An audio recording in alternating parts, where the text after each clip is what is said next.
Hello essay writers and welcome to week 2. This week we are going to focus on the persuasive essay. Now last week you did a personal narrative and I will be looking at your first drafts and whatever you have turned in, whether it was a very organized, nearly perfect first draft that's almost ready to be a second draft, or whether it was a very, very rough first draft, or maybe even just a couple of random paragraphs and you're not sure how to put them together. That's fine. We're letting that go for now. We will return to it next week.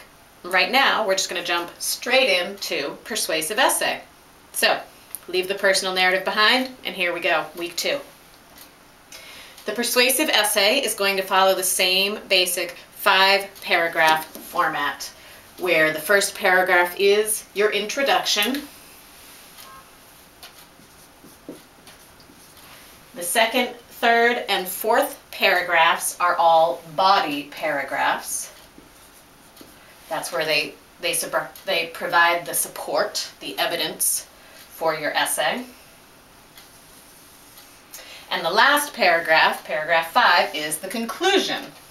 Now, I have made all of these squiggly lines up here to symbolize text. So this is the writing for your first paragraph and your second, third, fourth, and fifth. But you'll notice I have a few color-coded lines in here. There's a blue one that appears in both the introduction and the conclusion, and then there's a red one that starts each of the body paragraphs. And perhaps you can guess what these particular sentences are. Let's start with the body paragraphs because we talked about this a little bit last week. The first sentence in your body paragraph is going to be a topic sentence. It tells you what this paragraph is going to be about. It presents the main idea for the paragraph, and then the rest of these sentences are support. They support that topic sentence. So each of the body paragraphs starts off with a topic sentence. You'll see them here and here.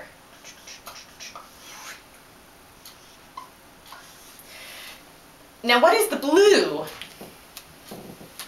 The blue sentence we didn't mention last week, and that's because it's not something that you need in a personal narrative. But in pretty much every other kind of essay you would write, this blue sentence is the key to the whole thing. And maybe you've heard it talked about before. This is referred to as the thesis statement.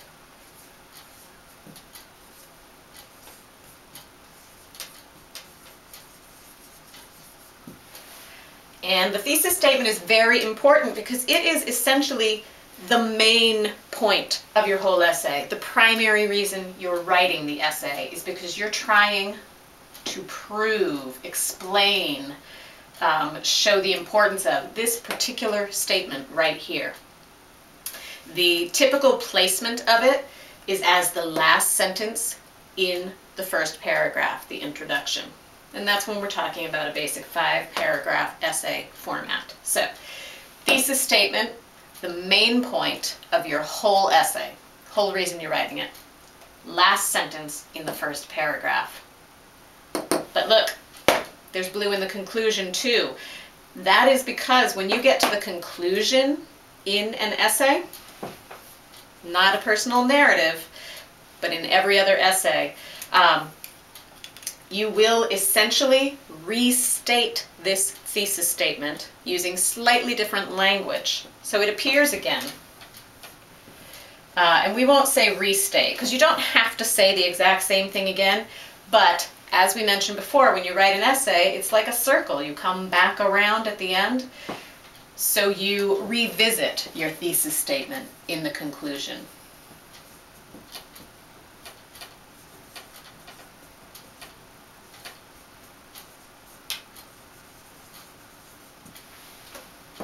All right, so that is the basic structure of your essay, and this week we're working on the persuasive essay. So, a persuasive essay is one in which you try to persuade someone to believe your opinion, agree with you. It's also referred to as an argumentative essay, where you are arguing a point or a side of an argument. So, a potential thesis statement in a persuasive essay, well, I have put a sample essay for you online, and the topic that person chose to write about was why cats make good house pets. And so her thesis statement is, despite what dog lovers may believe, cats make excellent house pets. That's the point of her whole essay. That's her thesis statement. And that will be the most important part of your persuasive essay. Typically, before you write the essay, you come up with the thesis statement. But how do you come up with a thesis statement? Well, first you need to come up with a topic. And I have placed in the Generating Essay Ideas folder a list of potential topics for persuasive essays. So you'll find that there, and you can look at it and see if any of the topics I've listed spark anything in your mind. I haven't given you arguments, I've just given you potential topics like gun control or sex education or cats versus dogs as house pets. Anything that people have strong opinions on, it needs to be something that has at least two opinions, two sides. Could have more, but at least two opposing viewpoints, because you want it to be arguable. So you can look at that list of topics and see if something comes up for you. And once you know what topic you want to use, then I want you to engage in at least one pre-writing strategy. And I talked very briefly about these last week. So let's talk a little bit about pre-writing strategies that you can use. And I will stick with the topic of dogs and cats as house pets, since I already have that essay up on the website, and I know I won't be stealing anybody's idea because that one's written. So let's say that's the topic I decided to work with. Dogs versus cats as house pets. Well, the first thing I need to do is figure out how I feel about this topic. And that's where we would engage in some pre-writing strategies to try to get the ideas out of the head onto the page so I can start to work with them.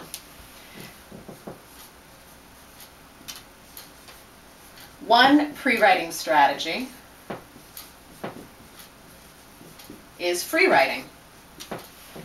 And there is, on the website, in the Generating Essay Ideas folder, a list of rules for free writing.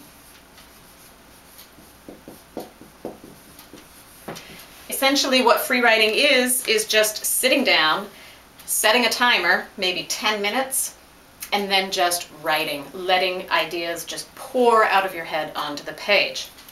The rules of free writing, which again are listed on the website, are essentially don't stop writing. Keep your pen or pencil or fingers moving the entire time. And even if you have to resort to writing things like, I hate free writing. Free writing's horrible. Free writing is the stupidest activity I've ever had to do in my life. I can't believe someone's making me free write. Well, that's fine. Just keep on writing. Usually, you will find that if you get stuck, your mind comes unstuck as long as you make yourself keep going. So free writing is one way to begin to get ideas out. And as I free write, I might begin to find out, well, do I prefer dogs or do I prefer cats? And if I decide I prefer dogs, what is it I like about them? What is really great about dogs as pets? In what ways are they better than cats? What do they do that cats don't do? And in my free write, I might start to come up with some of these ideas, which I can then take from my free write and begin to organize into an essay. So that's one strategy. Another strategy is brainstorming or listing.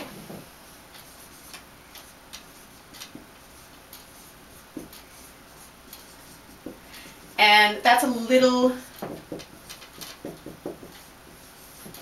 different from pre-writing in that instead of sitting and writing complete sentences or, you know, phrases, words that come to your mind, you are going to make a list on a page. You might write dogs, and then you might write pros, cons, and you might start listing ideas for these. Cats, pros, cons. And as you create your list, this will help you come up with ideas that may turn into topic sentences for your paragraphs, or even they might help you to form your thesis statement for the whole essay. So that's brainstorming or listing, where you simply start making lists. And again, there are no bad ideas, just write them down as they come to you, and you can eliminate them later if they don't apply. A third strategy, and one of my favorites, is clustering, which I did talk about a bit last week. And so one thing I might do if I were clustering for this, I might make two clusters. I might put dogs on one sheet of paper and cats on another, and then begin clustering for each of them the things that I think are wonderful. Dogs come when they're called. Some cats do, but not many. Good for long walks or runs. Your cat is not going to go running with you. I've tried. It doesn't work. So you see, I would start brainstorming all the wonderful things about dogs. And then over here, I might start brainstorming all the wonderful things about cats. Or if I'm already sold on dogs, I might start brainstorming some of the disadvantages of owning a cat. They'll claw your furniture.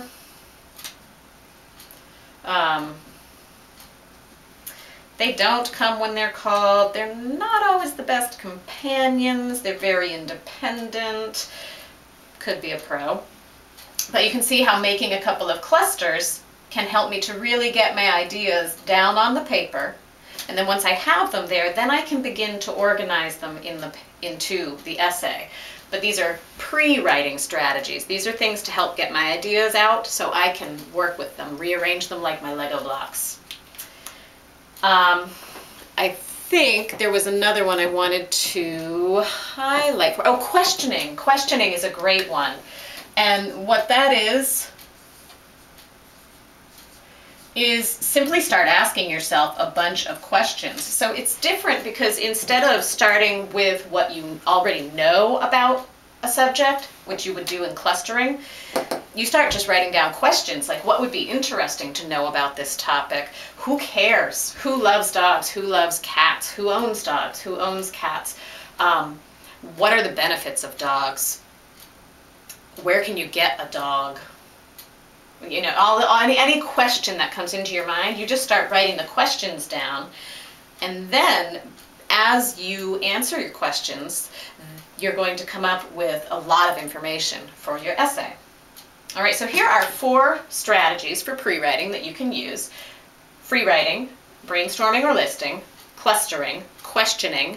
There are more strategies. These are all explained in depth, and there are even more strategies online in the Generating Essay Ideas folder on Edmodo. So I encourage you to look at that for next week. And I think I'm ready to give you your assignment. Oh, you know what? There's another strategy here that's called just write. Just start writing your essay. Just write it. And some people refer to that also as a discovery draft. And that's because you just start writing it and it may come out very far from what your final draft will look like. But if you sit down and just try to write, you're going to learn a lot about what you already know, what you need to know, where you have gaps. So a discovery draft is another pre-writing strategy.